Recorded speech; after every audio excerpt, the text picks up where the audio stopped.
Hello everyone, আমার চ্যানেলে তোমাদের সকলকে স্বাগত জানাই।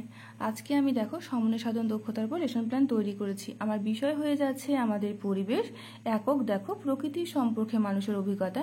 এই এককটি অনেকগুলি উপ এককে বিভক্ত, তার মধ্যে যেটা আমি পড়াচ্ছি বা আমার উপ এককে যেটা ভাগ করেছি সেটা দেখো গাছ আমাদের প্রাণ। এবং আজকের পার্ট আমি ওই লিখেছি, অর্থাৎ আমি এটাই পড়াবো আজকে, যে গাছ আমাদের প্রাণ বা এটার উপরে আমি লেসন প্ল্যান তৈরি করেছি।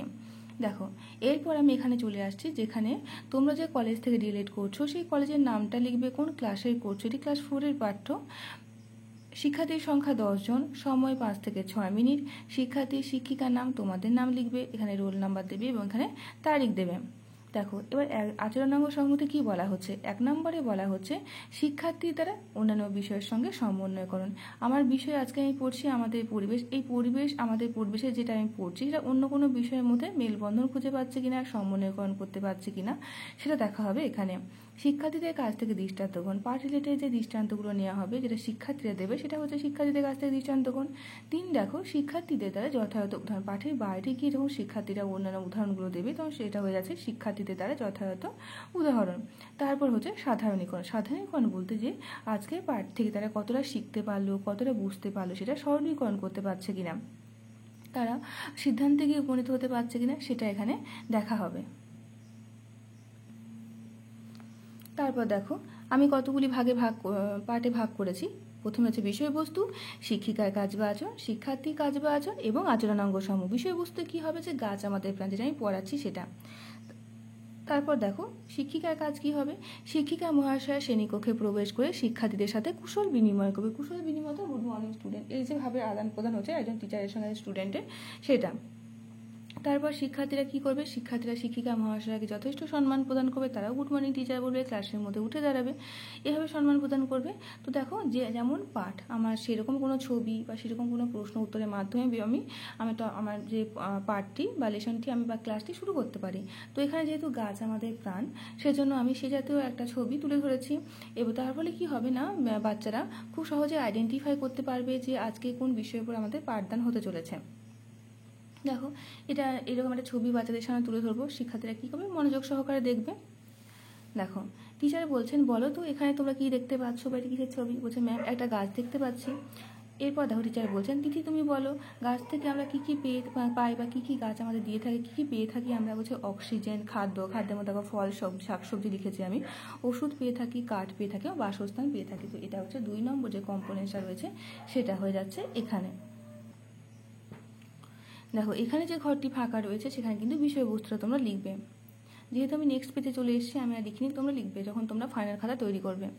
দেখো আবার প্রশ্ন করছে যে মেঘা তুমি বলো এগুলি ছাড়া আর কি পায়। তো কিছু তো নাম বলে, যেগুলো পাঠের মধ্যে রয়েছে, যেগুলো পাঠের বাইরে থেকে আবার কিছু নাম জিজ্ঞাসা করা হচ্ছে। বলছে হ্যাঁ ম্যাম পারবো বলতে। ছায়া পায়, গাছ আমাদের ছায়া প্রদান করে থাকে। পোশাক পায়, এই যে গাছ থেকে যে তুলোগুলো পেয়ে থাকে সেখান থেকে অনেক রকম পোশাক তৈরি হয়ে থাকে, সেজন্য আমি পোশাক লিখেছি। তো এটা হচ্ছে 3 নম্বর যে কম্পোনেন্টটা রয়েছে সেটা। তো দেখো তারপর দেখো তাহলে এবার টিচার বলছেন, তাহলে আমরা দেখতেই পাচ্ছি যে গাছ আমাদের কত রকমভাবে সাহায্য করছে। আমরা গাছ ছাড়া বাঁচতে পারি না, অর্থাৎ গাছ হচ্ছে আমাদের প্রাণের উৎস। কারণ গাছ আমাদের জীবন ধারণের জন্য অপরিহার্য অক্সিজেন সরবরাহ করছে, খাদ্য উৎপাদনে সাহায্য করছে এবং পরিবেশের ভারসাম্য রক্ষা করতে সাহায্য করছে। যখন টিচার এটা পড়াবেন তখন শিক্ষার্থীরা কী করবে, মনোযোগ সহকারে শুনবে। তারপর দেখো এবার টিচার বলছেন গাছ শব্দটি ইংরেজি রূপ কি বলো তো। বলছে গাছ ট্রি, এটা হচ্ছে 1 নম্বর, যেখানে ইংলিশকে কানেক্ট করে পড়ানো হচ্ছে। দেখো তারপর দেখবে যখন তোমরা এটার উপর লেসন প্ল্যান তৈরি করবে, দেখবে অরণ্য উৎসব পালন করবে, আর কিছুদিন পর অরণ্য উৎসব পালন করবে, এরকম লেখা আছে। তো সেই জন্য আমি এখানে প্রশ্নটা রেখেছি যে টিচার বলছেন আর কয়েকদিন পর আমরা অরণ্য সপ্তাহ বা অরণ্য উৎসব পালন করব। তোমরা বলতে পারবে কোন মাসে আমরা এই উৎসবটি পালন করে থাকি। বলছে ম্যাম জুলাই মাসে, এটা হচ্ছে 2 নম্বর যে কম্পোনেন্টটা রয়েছে সেটা। টিচার বলছেন দেখো হ্যাঁ ঠিক বলেছো, জুলাই মাসের প্রথম সপ্তাহে, অর্থাৎ 1 জুলাই থেকে 7 জুলাই পর্যন্ত আমরা এই উৎসবটা পালন করা। এখানে শিক্ষার্থীরা কী করবে, মনোযোগ সহকারে শুনবে। তারপর দেখো এই যে অরণ্য উৎসব পালন করছি সেই সম্বন্ধে একটু কথা বলে নিতে পারো। তো দেখো টিচার বলেছেন এখানে যে এই উৎসবটি পালন করা হয় মানুষের মধ্যে গাছ সম্পর্কে সচেতনতা বৃদ্ধির জন্য এবং বৃক্ষরোপণের কেন প্রয়োজনীয়তা, গাছ লাগানো কেন দরকার সেটার জন্য কিন্তু এই উৎসবটি পালন করা হয়ে থাকে।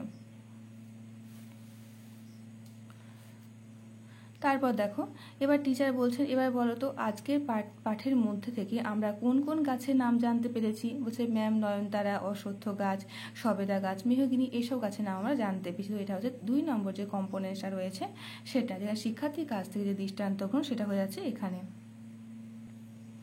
দেখো তারপর টিচার বলছেন মৌ এগুলি ছাড়া, এই যে গাছের নামগুলো বললো এগুলি ছাড়া বা এগুলির বাইরে গিয়ে আরও কিছু গাছের নাম টিচার জিজ্ঞাসা করছেন। দেখো পেয়ারা, বট, আম, জাম, কলা, আপেল, লিচু যা লিখতে পারো, এগুলো হচ্ছে সুবাবুল, আমি লিখছি অতসী ফুল, অতসী এটা যাতে ফুলের গাছ, তো এগুলো নাম লিখেছি। তো এটা হচ্ছে 3 নম্বর যে কম্পোনেন্ট সেটা হয়ে যাচ্ছে এখানে। দেখো এবার টিচার বলছেন যে গাছেদের সম্বন্ধে বা গাছেদের কথা বা গাছ সম্পর্কে আমরা কোথায় পড়েছি। আমরা তো ইভিএসে পড়ছি, আমাদের পরিবেশের বইয়ে তো পড়ছি, আর কি কোথাও পড়েছি। বলছে আমাদের পাঠ্য বাংলা এবং ইংরাজি বইয়ে পড়েছি। যেমন বনপঞ্চদ্বীপে আম বাগিচার কথা বলা হয়েছে, তারপর ইংরেজি যে পাঠটি রয়েছে শান্তিনিকেতন, সেখানেও দেখবি অনেকগুলো গাছের কথা বলা হয়েছে। তো সেজন্য আমি এই দুটিকে মেনশন করেছি এখানে। তো এটা হচ্ছে 1 নাম্বার, যেখানে ইভিএস তো পড়ছি তার পাশাপাশি আমাদের ইংলিশকেও কানেক্ট করে পড়ানো হচ্ছে, যে কোথায় পড়ছি আমরা মনে করতে পারছি, এবং বাংলাকে কানেক্ট করেও পড়ানো হচ্ছে। তারপর দেখো এবার দেখো বন্যার হাত থেকে বাঁচতে গেলে বা বন্যা কবলিত যে এলাকাগুলো রয়েছে সেখানে কি কি গাছ লাগানো হয়ে থাকে। পাঠের মধ্যে রয়েছে সুন্দরী গাছ, গেওয়া গাছ ইত্যাদি। তো এটা হচ্ছে 2 নম্বর। তারপর দেখো টিচার বলছেন এগুলি ছাড়া আর কোন গাছ আমরা বন্যা কবলিত এলাকায় লাগানো যেতে পারে বলে তোমাদের মনে হয়। বলছে গরান গাছ, এটা হচ্ছে 3 নম্বর, যেটা শিক্ষার্থীর কাছ থেকে যথাযথ উদাহরণ হিসেবে নেওয়া হচ্ছে। তো দেখো আমরা একদমই আলোচনার শেষে চলে এসেছি।